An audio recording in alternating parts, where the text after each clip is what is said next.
Hello, ladies and gentlemen. Well, if you've listened to a few of my other videos, you've heard me talk about wife skills, and I believe they are important if you want to have a family.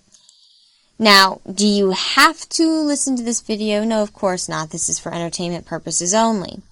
It also depends on what you want. If you're a career woman, then wife skills may not be as important as you continue to work on your career. You'll be looking for either an equal partner or you'll be looking for someone a bit more feminine than you. That doesn't mean that you don't need to watch this video and listen to it. I would still suggest listening, not only because, well, it's my channel, but the wife skills I talk about here will be skills that can still save your family money, and saving money is essential to achieve stability and comfort in everyone's wants, even in tough times. You may sit there and think, that sounds like it's a lot of work. It is a lot of work. Being a parent is a title that never ends, and you will only get promoted with more responsibility throughout your life if you happen to raise your children correctly. Grandparent, great-grandparent, so on. It's also the most rewarding experiences that you'll ever have. The laughter, the joy, the pride as your child grows into an adult, into something, it is something unique and beautiful. It'll show you perspectives that you have long forgotten after becoming an adult as you watch them wonder about the rain, rainbows, even their own reflection. While you can never be fully prepared for being a parent, the best you can do is research. And I don't mean go get a book, and definitely not just any book. I mean typing online to see what other parents' biggest struggles are, how they solve them, asking family that has kids. This won't be all the solutions, but it'll give you a better understanding of how people manage to deal with difficult situations. How did they solve the gate problem when their child started climbing? This will not only give you an idea as a parent of what to expect, but also give you different solutions to try just in case the first solution doesn't work. Budgeting. This is essential for anyone, not just being a wife or stay-at-home mom, and not just to organize bills, but also to learn to live below your means. Why? Well, living below your means frees up money to put away in savings, retirement, Roth IRAs, investment for your family's future. Nowadays, a recent study says that $1 million might last you 19 years for one person. So if you retire at 65, then okay, you'll be good if you live below your means on average until you're 84. But wait, what if you live until you're 90? Does this mean I have to work until I'm 65? I want to retire earlier. It depends on how much money you put away and how you put it away. This is where living below your means becomes extremely important. By living below your means, you'll be able to put more money away than if you don't. For instance, buying a new car that you don't need to pay $200 on every month along with the normal upkeep costs may not be your best interest. Do you need a new vehicle for your job? Or can you work with an older vehicle that you can buy outright, or don't have to pay on as long? Can you work on your own vehicle, or know someone that can and won't cost you as much? If you can buy a vehicle outright, that is less money. You could put that $200 you would have put towards the payment of the car to your future. That would be $2,400 per year you can put away for emergencies or towards retiring earlier. Many people get new cars to keep an image of doing well without realizing how much money they end up wasting because the cars do depreciate over time. Not to mention, does looking the part really mean anything at the end if you need to work longer because you didn't save enough? And for those of you who want to learn how to budget, well, the good news is that if you click on my link below, there is a book from Amazon that I personally use. It's called Cleverbox Budget Planner. You could also take a class if you want, but it may not teach you everything you need to know. Talk to your family, see if anyone in your family is really good at budgeting. And do your own research, just learning what depreciating and appreciating assets are so you can avoid the normal traps that the average person falls into. Another thing is lifestyle creep. Keep this in mind, ladies and gentlemen. As you increase your pay, that doesn't mean that your lifestyle needs to increase as well. Preventing a lifestyle creep will help you save a lot of money in the future if you can control yourself. Time management. Another skill that everyone should know. No matter if you work or are a stay-at-home mom, time management is essential. Why? Time is money. The more time you have, the more money you can potentially make. In a job, the more efficient you are, the more you have to put towards another part of your job so you can work on a promotion.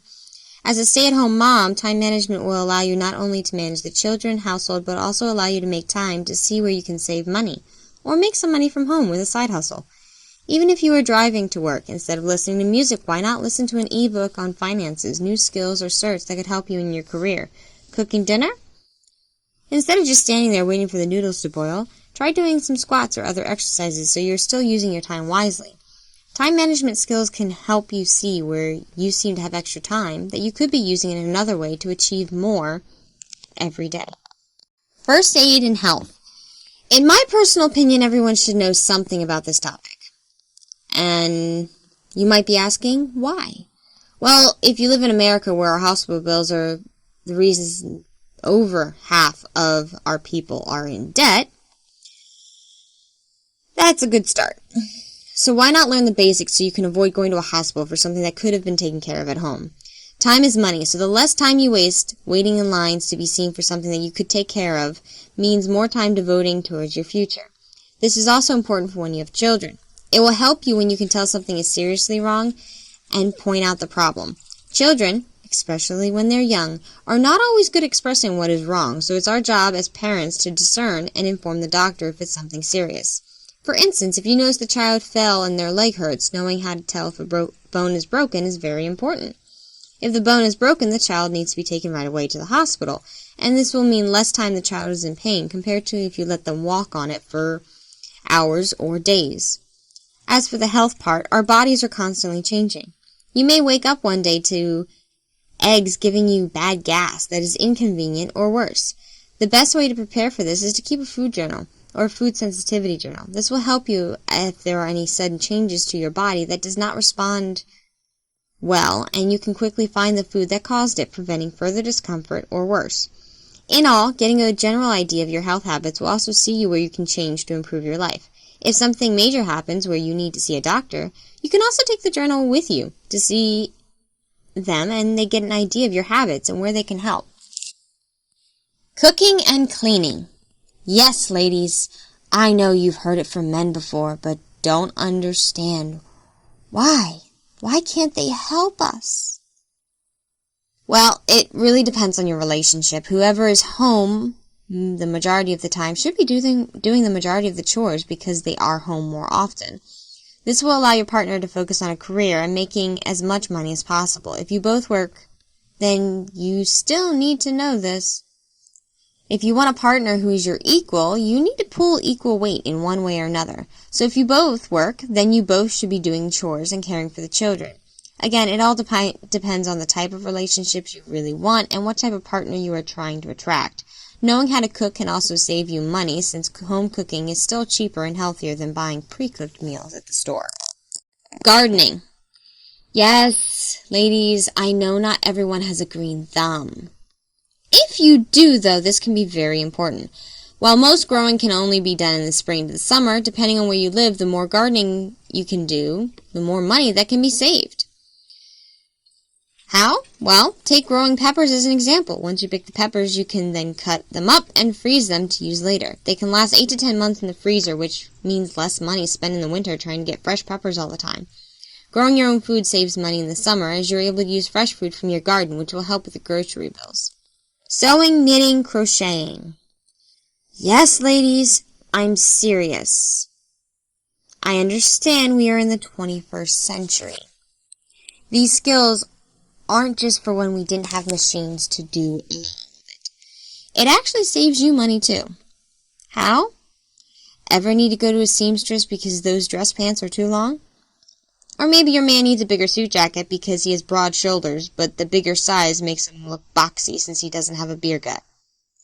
Any woman or man that work in an atmosphere where you need to wear suits every day will know how much going to a seamstress costs, and it will depend on how much alteration is needed.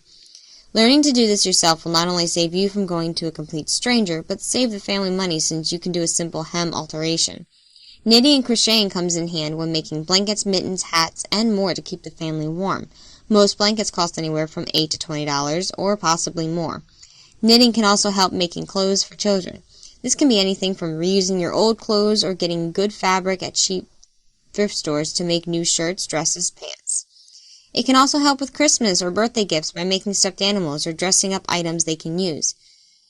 We all know the pink tax, especially on little girls' toys. Budget shopping. This means don't be afraid to shop at thrift stores, ladies. Any amount of money you can save by not going to retail stores and spending top dollar will help you invest in your future. And guys, love that attitude. Looking for deals in grocery stores, seeing if going to 2 stores saves you enough money after gas that you can put extra savings away. Not worrying about your friends who have the newest bag or newest model of vehicle or where they just went to vacation. Again, appearances don't matter if you are still working at 60 years old, hoping to retire in 5 years, and then hope the money lasts long enough for you to enjoy your last few decades instead of knowing that you'll be fine because you invested properly. Knowing when to treat yourselves. This sounds like a contradiction. I know. It's been proven that if you focus too much on saving instead of giving yourself a break now and then, you'll run out of steam. So knowing when to put family time first and spend time together will help strengthen your bonds and remind you to live in the present. Why? Because you will never get that time back. You will need to be able to balance preparing for the future with spending time together as a family. Lost time can never be retrieved. There are no do-overs, ladies and gentlemen. As a wife or the woman of the home, it is up to us to remind our career-driven men to take a step back and hug those children. Regret is the most debilitating feeling that follows us through our lives. You don't want that feeling due to not have enough time spent with family. Even if it's just going to go to the park for a few hours or maybe getting a new $20 movie to watch together. There are cheaper ways you can spend time as a family that's not going to run up your budget. Laughing at the situation. This one is more of a suggestion than a skill. Sometimes when everything seems to be going wrong, instead of crying, you just laugh. Laugh out loud at the irony or how desperate the situation seems. This is actually very healthy. Not every variable can be controlled, so understanding things are out of your control and then being able to laugh even when you feel trapped will help release some of the tension. It may even release enough to allow you to see another way that wasn't clear before. Ladies and gentlemen, that is the end of our video. If you have any questions or stories of your own, make sure to comment below or email me. And if it's really good, I will work on getting it into future videos. Like and subscribe, and thank you so much for watching.